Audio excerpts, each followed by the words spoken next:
നീ അച്ഛനോട് എന്താ പറഞ്ഞത്? ഭാവന, നീ അച്ഛനോട് എന്തൊക്കെ നുണകളാ പറഞ്ഞു കൊടുത്തതെന്ന്? ഭാവന, നമ്മൾ ഭാര്യാഭർത്താക്കന്മാരായിട്ട് ഇതിനകത്ത് താമസിക്കുന്നിടത്തോളം കാലം നമ്മൾക്കുള്ളിൽ എന്തെങ്കിലും പ്രശ്നങ്ങളുണ്ടെങ്കിൽ അതൊക്കെ പരസ്പരം സംസാരിക്കാനും മനസ്സിലാക്കാനും കഴിയണം. പക്ഷെ കഴിഞ്ഞ കുറേ കാലമായിട്ട് നീ നിന്റേത് മാത്രമായിട്ടുള്ള ഒരു ലോകത്താണ് ജീവിക്കുന്നത്. നിന്റെ മനസ്സിൽ എന്താണെന്ന് അറിഞ്ഞാലല്ലേ എനിക്കതിനനുസരിച്ച് പെരുമാറാൻ പറ്റൂ. എന്റെ മനസ്സിൽ എന്താണെന്ന് അറിയാനും അതനുസരിച്ച് പെരുമാറാനും മനോജ് ശ്രമിക്കണമെന്നില്ല. ആ കാലമൊക്കെ പണ്ടേ കഴിഞ്ഞു. ഇതിനേക്കാൾ സങ്കടങ്ങൾ അനുഭവിച്ച കുടുംബങ്ങളില്ലേ, അവരെല്ലാം അതൊക്കെ അതിജീവിച്ചല്ലേ മുമ്പോട്ട് പോകുന്നത്. നിങ്ങൾക്കതൊക്കെ പെട്ടെന്ന് മറക്കാൻ പറ്റുമായിരിക്കും. എനിക്ക് പറ്റില്ല മനോജ്, ഒരിക്കലും പറ്റില്ല. ഞാനെന്ന് പറഞ്ഞത് കേട്ടിരുന്നെങ്കിൽ എന്റെ കുഞ്ഞ്. മുഷിഞ്ഞത് മാറ്റിയെടുക്കുമ്പോഴാണല്ലോ നിങ്ങൾക്ക് ജീവിതം. അലക്കി ഇസ്തിരിയിട്ട് കോടതിയിൽ പോകും പോലെ എല്ലാ ദിവസവും നിങ്ങൾക്ക് പുതിയതാ. ഓർമ്മകളില്ല, വേദനകളില്ല. അപ്പോഴത്തെ സന്തോഷം മാത്രം പ്രധാനം. അതിന് ഏത് വഴി നിങ്ങൾ തേടും? എനിക്ക് മനസ്സിലാകുന്നില്ല. മനസ്സിലാവില്ല. ഒരു ജീവൻ കളിപ്പാട്ടം പോലെ എറിഞ്ഞുടച്ചത് നിങ്ങൾക്ക് മനസ്സിലാവില്ല. എന്റെ ജീവിതം ഇങ്ങനെ ആയത് നിങ്ങൾക്ക് മനസ്സിലാവില്ല. എന്റെ അസ്തിത്വത്തെ പോലും മറന്ന് നിങ്ങൾ സുഖവും സന്തോഷവും തേടി പോകുമ്പോ അപമാനിക്കപ്പെടുന്നത് എന്റെ വ്യക്തിത്വമാണെന്ന് നിങ്ങൾക്ക് ഓരോ കാലത്ത് മനസ്സിലാവില്ല.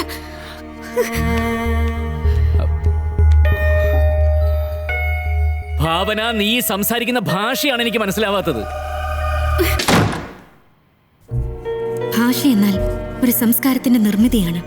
ഒരാളുടെ മനസ്സിന്റെ സഞ്ചാരം ഏതു വിധമാണെന്ന് അത് വെളിപ്പെടുത്തുന്നു. മിണ്ടരുതെന്ന് നാം ഒരാളോട് പറയുമ്പോൾ ആ വ്യക്തിക്ക് സംസാരിക്കാനുള്ള അവകാശത്തെ നിഷേധിക്കുക മാത്രമല്ല, അയാൾക്ക് മേൽ അധികാരം സ്ഥാപിക്കുക കൂടിയാണ് ചെയ്യുന്നത്. ഞാനിരിക്കുമ്പോൾ നീ സംസാരിക്കേണ്ടതില്ല എന്ന് ഒരു ഭർത്താവ് പറയും പോലെയാണ് ഞാനിരിക്കുമ്പോൾ നിങ്ങൾ സംസാരിക്കേണ്ടതില്ല എന്ന്.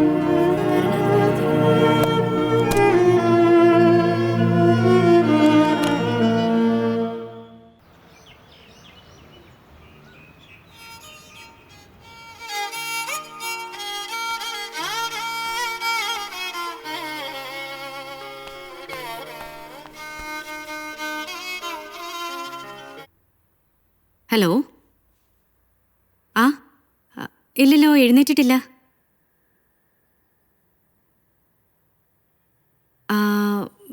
ഞാൻ അങ്ങോട്ട് വിളിക്കാൻ പറയാം. ഓക്കെ.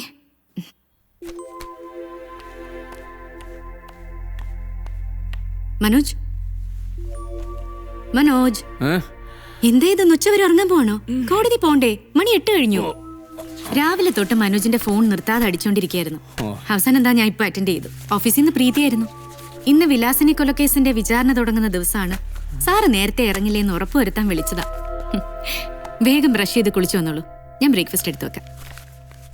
ഭാവന, എനിക്കൊരു സംശയം. ഇന്നലത്തെ നീയാണോ അതോ ഇന്ന് എന്റെ മുമ്പിൽ നിൽക്കുന്ന നീയാണോ? ഇതിലേത് നീയാണ് ശരിക്കുള്ള നീ? കടങ്കഥ ചോദിക്കാൻ നിൽക്കാണ്ട് കോടതിയിലേക്ക് പോകാൻ നോക്കും മനോജ്.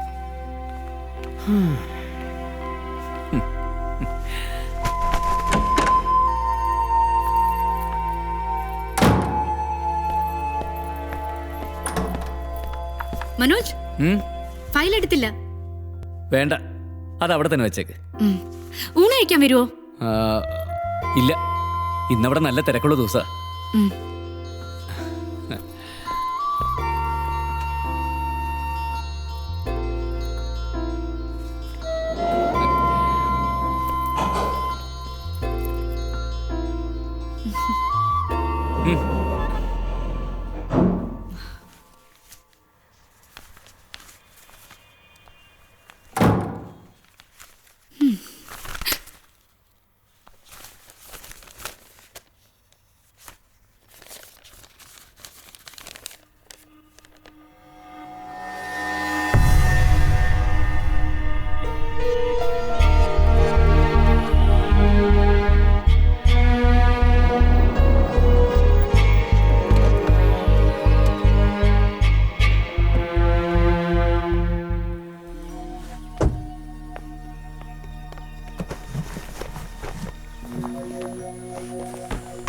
മായ,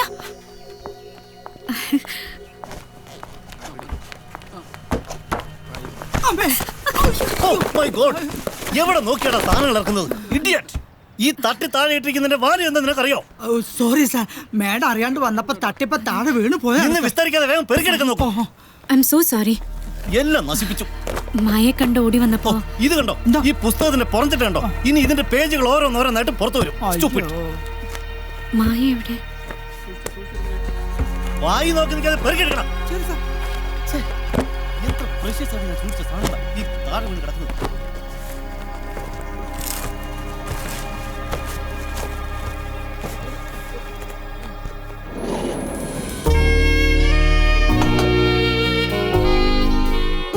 മായേ, എടി നീയോ?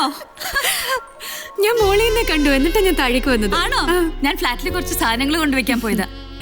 എത്ര കാലമായി നിന്നെ കണ്ടിട്ട്, എന്താ ഒരു കോണ്ടാക്റ്റും ഇല്ലാതെ പോയി? It's A long story. എല്ലാം വിശദമായിട്ട് പറയാം. ഏത് ഫ്ലാറ്റിലാ? ഞാൻ 3A. ഞാൻ 11A. ആണോ? എല്ലാം ഒന്ന് ഒതുക്കി വെച്ചിട്ട് സ്വസ്ഥമായിട്ട് ഞാൻ വരാം. വരണം, അല്ലെങ്കിൽ ഞാൻ അങ്ങോട്ട് വരും. വരും. ബൈ.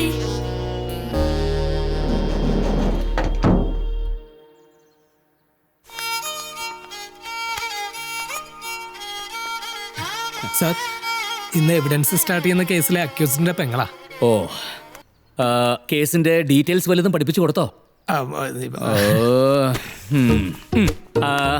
രാജൻ എന്ന് പറയുന്നത് നിങ്ങളുടെ സഹോദരൻ, കൊല്ലപ്പെട്ടു എന്ന് പറയുന്നത് വിലാസിനെ. Am I right? എന്തുട്ട്? അല്ലല്ല, അതെ, നിങ്ങളുടെ സഹോദരനായ രാജൻ കൊല്ലപ്പെട്ടു എന്ന് പറയുന്ന വിലാസിനിയുമായി വഴക്കുണ്ടാക്കുന്നതോ ദേഹോദ്രവം ഏൽപ്പിക്കാൻ ശ്രമിക്കുന്നതോ ടിയാൻ കൊല ചെയ്യുന്നതോ നിങ്ങൾ കണ്ടിട്ടില്ല. അതിനവനെ ആരും കൊന്നിട്ടൊന്നുമില്ല സാറേ. അതന്ന് ശരിക്കും അബദ്ധത്തിൽ പറ്റിയിട്ടുള്ള ഒരു കാര്യമാണ്. അത് ഞാൻ കോടതി തെളിയിച്ചോളാം. അവിടെ എതിർഭാഗം വക്കീല് നിങ്ങളോട് എന്ത് ചോദിച്ചാലും ഞങ്ങൾക്കൊന്നും അറിയില്ല, ഞങ്ങളൊന്നും കണ്ടിട്ടില്ല, അത്ര മതി. സംഭവ സമയത്ത് നിങ്ങൾ എവിടെയായിരുന്നു? വീട്ടില്. ചേച്ചി, നിങ്ങൾ ആ സമയത്ത് നിങ്ങളുടെ ഭർത്താവുമായിട്ട് സിനിമയ്ക്ക് പോയിരിക്കായിരുന്നു. ഏത് സിനിമയ്ക്ക്? പിണ്ണാക്ക്. അങ്ങനെ ഒരു സിനിമ ഉണ്ടോ? എടോ, അങ്ങനെ സങ്കല്പിക്ക്. സങ്കല്പിക്കുകയാണെങ്കിൽ സരിതയിലെ പടം ഞാൻ കണ്ടാണ്. നമുക്ക് സവിതപ്പെട്ട അല്ലൂർജിന്റെ പടം കണ്ടല്ലടി. അയ്യേ, തെലുങ്കോടൊന്നും കാണാൻ ഞാൻ ഇല്ലട്ടാ. നമുക്ക് വല്ല മലയാളപ്പടം പോയി കാണാം. അയ്യോ, ആരാടോ ഇയാള്? സാറ്, ഞാൻ ലിബിയളിയൻ. എന്ത്? രാജന്റെ അളിയൻ ലിബിയളിയൻ. ഇവളുടെ കൂടെ നേരത്തെ സിനിമയ്ക്ക് പോയില്ലേ, ആ ഭർത്താവ്. നിങ്ങൾ സിനിമയ്ക്ക് പോകുമ്പോൾ രാജൻ വീട്ടിലുണ്ടായിരുന്നു. സിനിമ കഴിഞ്ഞ് തിരിച്ചു വരുമ്പോൾ വിലാസിന് കുത്തേറ്റ് വീടിന് മുമ്പിൽ കിടക്കുന്നതാണ് നിങ്ങൾ കണ്ടത്. ഇതിൽ കൂടുതൽ ഒന്നും അറിയില്ല, മനസ്സിലായ? ഹലോ, നിങ്ങളുടെ പേരെന്താന്നാ പറഞ്ഞത്? രജനി. ഞാൻ നാളെ രജനിയുടെ വീട് വരുന്നുണ്ട്. സ്പോട്ടൊക്കെ ഒന്ന് കണ്ടുവെക്കാനാ. പിന്നെ രാത്രി കുറച്ച് ലേറ്റ് ആയിട്ട് എത്തൂ, ചുറ്റുപാടുള്ളവരൊക്കെ അറിയണ്ടെന്ന് വെച്ചിട്ടാ. രാത്രി അവിടെ തന്നെ ഉണ്ടാവൂല്ലോ അല്ലേ? ഓക്കെ. അതിന് സാക്ഷി എന്ന് പറയുന്ന സ്ത്രീയുടെ വീട് കുറെ അപ്പുറത്തേക്ക് അങ്ങോട്ട് മാറിയിട്ടാണ്. എന്റെ വീട്ടിൽ എന്തുട്ട് നടന്നാലും അവരറിയാൻ പോണില്ല. ഒരു കുഴപ്പമില്ല. ഭാവന, ഞാനിവിടെ സീരിയസ് ആയിട്ടൊരു കേസിന്റെ ഡിസ്കഷനില്ല. പ്രത്യേകിച്ച് എന്തെങ്കിലും അത്യാവശ്യമായിട്ട്? രാത്രി ആരും ഇല്ലാത്ത സമയത്ത് കാണാൻ ചെല്ലാമെന്ന് പറഞ്ഞല്ലോ. പോകുമ്പോ 4756 രൂപയുടെ ആ സാരിയും കൊണ്ടുപോകാൻ മറക്കണ്ട. സാരി?